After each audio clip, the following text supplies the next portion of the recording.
કડી તાલુકાના અગોલ ગામની અગોલ પ્રાથમિક શાળામાં કન્યા કેળવણી મહોત્સવ સાથે શાળા પ્રવેશોત્સવ 2026નું આયોજન કરવામાં આવ્યું હતું। કાર્યક્રમમાં ગામમાં શિક્ષણ પ્રત્યે જાગૃતિ વધે અને દરેક બાળક શાળામાં જોડાય તે હેતુ રાખવામાં આવ્યો હતો।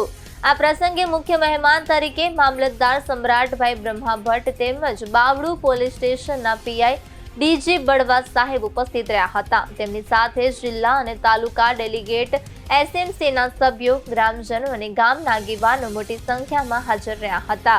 કાર્યક્રમ દરમિયાન નવા વિદ્યાર્થીઓનું સ્વાગત કરવામાં આવ્યું અને શિક્ષણના મહત્વ અંગે માર્ગદર્શન આપવામાં આવ્યું હતું। મહેમાનોએ બાળકોને શિક્ષણ તરફ પ્રોત્સાહિત કર્યા હતા અને વાલીઓને બાળકોને શાળામાં નિયમિત મોકલવા અનુરોધ કર્યો હતો। સમગ્ર કાર્યક્રમ શાંતિપૂર્ણ અને સુવ્યવસ્થિત રીતે પૂર્ણ થયો હતો, જેમાં ગ્રામજનોની સક્રિય ભાગીદારી જોવા મળી હતી।